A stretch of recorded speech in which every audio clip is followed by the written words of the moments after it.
बच्चों सुप्रभात। राम लक्ष्मण परशुराम संवाद नामक यह अंश तुलसीदास द्वारा रचित रामचरितमानस के बालकांड से लिया गया है।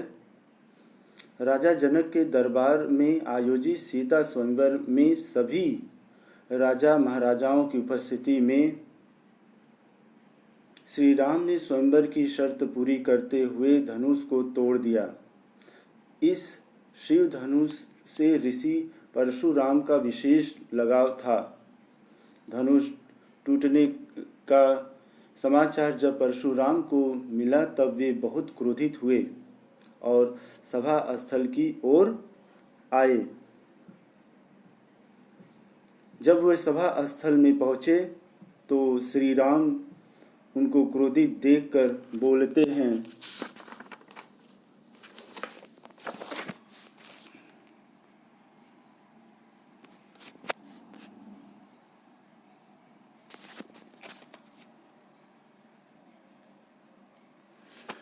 नाथ शंभु धनु मंजन निहारा, हुई है को एक दास तुम्हारा। आये सु काह कहूँ किन मोही, सुनी रिसाय बोली मुनि कोही। सेवकु सो जो करे सेवकाई, अरि करनी करे करूँ लड़ाई। सुनहु राम जहीं शिव धनुष तोरा, सहस बाहु सम सो रिपु मोरा। सो बिलगाव बिहाय समाजा, नत मार जई है सब राजा। सुनी मुनि वचन लखन मुस्काने, बोले परशु धरहि अवमाने। बहुधुन ही तोरी लरिकाई, कबहु न असि ऋषि किन्हि गोसाई। यही धनु पर ममता के ही हेतु, सुनी रिसाई कह भृगुल केतु। रे नृप बालक काल बस बोलत, तू ही न संभार। धुनहि सम त्रिपुरा धनु, विदित सकल संसार। अब इसका थोड़ा शब्दार्थ हम देख लेते हैं और साथ साथ अर्थ भी देखते चलेंगे। नाथ शंभु धनु वंजन निहारा। नाथ स्वामी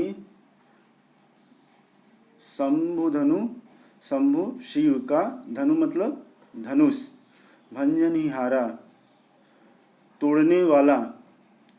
हुई है क्यों एक दास तुम्हारा। श्री रामचंद्र जी बोलते हैं कि ये शिव धनुष को तोड़ने वाला कोई आपका दास ही होगा, आपका सेवक ही होगा।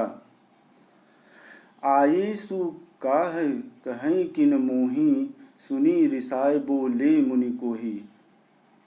आये सु आज्ञा, काह कहूँ किन मोही, बताइए मुनिवर मेरे लिए आपसे क्या आज्ञा है। ठीक है। सुनी रिसाय बोले मुनि कोही, यह सुन करके मुनि जी क्रोधित होकर के बोले। सेवकु सो जो करे सेवकाई, सेवक का कार्य केवल सेवकाई होता है। अरि करनी करे करेऊ लड़ाई। अरि करनी,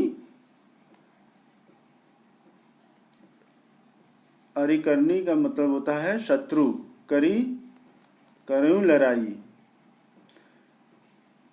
यह तो कार्य जो है वह एक शत्रु का ही है। सुनहु राम जेहि शिव धनुष तोड़ा। सुनो राम, जो शिव धनुष को तोड़ा है, सहस बाहु सम सो रिपु मोरा। सहस बाहु एक राजा के समान, सम सो रिपु मोरा वह मेरा क्या है, शत्रु है। सो बिलगाव बिहाई समाजा, सो इस समाज से, इस सभा से वह अलग हो जाए, जो शिव धनुष तोड़ा है वह मेरे लिए एक शत्रु के समान है, और वह इस समाज से, इस सभा से अलग हो जाए।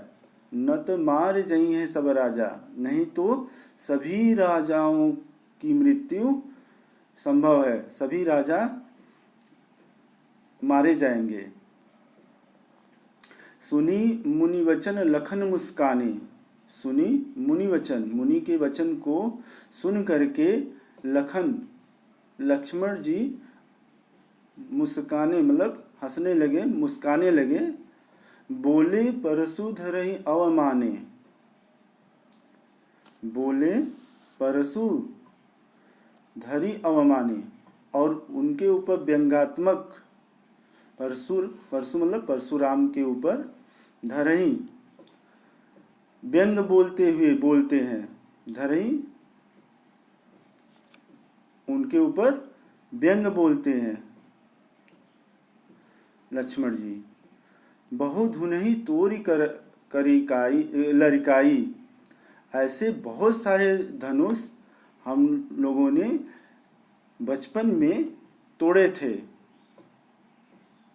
कबहु न असी ऋष किन्हीं गोसाई, और कोई भी ऋषि हम लोगों के इस कार्य से, कोई भी ऋषि कभी क्रोधित नहीं हुआ। ये ही धनुष पर ममता के ही हेतु, इस धनुष पे आपका इतना लगाव क्यों है। सुनी रिसाए कह भृगुल कल केतु, भृगुल कुल केतु,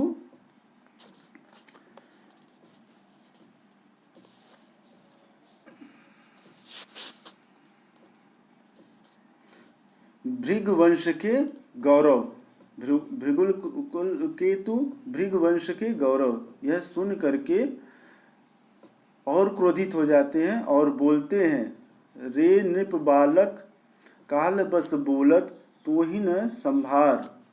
नृप बालक, नृप बालक मतलब राजा पुत्र, राजा के पुत्र, राजकुमार। रे नृप बालक, अरे ओ राजा पुत्र, तुम पर मौत सवार है। काल बस बोलत, तुम पर मौत सवार है, तो ही न संभार। मौत के वशीभूत होने के कारण तू सोच समझकर नहीं बोल रहा है। धनु ही सम त्रिपुरारि धनु, विदित सकल संसार। त्रिपुरारि धनु शिव धनुष के समान क्या संसार के सारे धनुष हैं। वह बोलते हैं, मौत के वशीभूत होने के कारण तू सोच समझकर नहीं बोल रहा है। सारे संसार में प्रसिद्ध यह शिव धनुष क्या उन्हीं धनुहियों के समान है जिसे तुम बचपन में तोड़ा था, अर्थात यह धनुष उनसे हटकर विशेष है।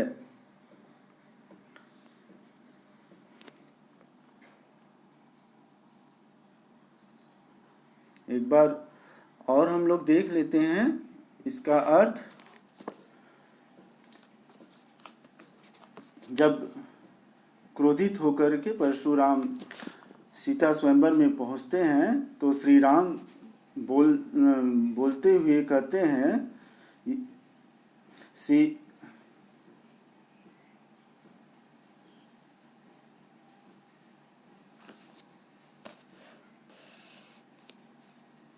हे नाथ, शिव का धनुष तोड़ने वाला आपका कोई सेवक ही होगा। आप बताइए मेरे लिए क्या आज्ञा है। यह सुनकर परशुराम ने कहा, सेवक का वह होता है जो सेवक की भांति सेवा कार्य करे। शत्रु जैसा कार्य करने वाला सेवक तो हो ही नहीं सकता। यह लड़ाई करने जैसा है। उन्होंने आके कहा, हे राम सुनो, हे राम सुनो, जिसने भी शिव का धनुष तोड़ा है वह सहस्त्रभाव राजा के समान मेरा दुश्मन है, इसलिए धनुष तोड़ने वाला समाज से बाहर आ जाए, अन्यथा सारे राजा मारे जाएंगे। मुनि के ऐसे वचनों को सुनकर लक्ष्मण मुस्कुराए और परशुराम पर व्यंग करते हुए कहने लगे, हे मुनि, बचपन में मैंने बहुत सी धनुइयां तोड़े, तब तो आपने ऐसा क्रोध कभी नहीं किया। इस धनुष से आपका इतना अधिक लगाव क्यों है? यह सुनते ही क्रोध भरे वचनों में ऋषि बोले, अरे ओ राजपुत्र, तुम पर मौत सवार है। मौत के वशीभूत होने के कारण तू सोच समझकर नहीं बोल रहा है। सारे संसार में प्रसिद्ध यह शिव धनुष क्या उन्हीं धनुइयों के समान है जिसे तुम बचपन में तोड़ा था? अर्थात यह धनुष उनसे हटकर विशेष है। ठीक है, मुझे अनुमान है कि आप इसका अर्थ ग्रहण किए होंगे। इसके आगे की पंक्तियां हम जल्द लेकर उपस्थित होंगे, तब तक आप इसका अनुसरण करें। आप लोगों को बहुत बहुत धन्यवाद।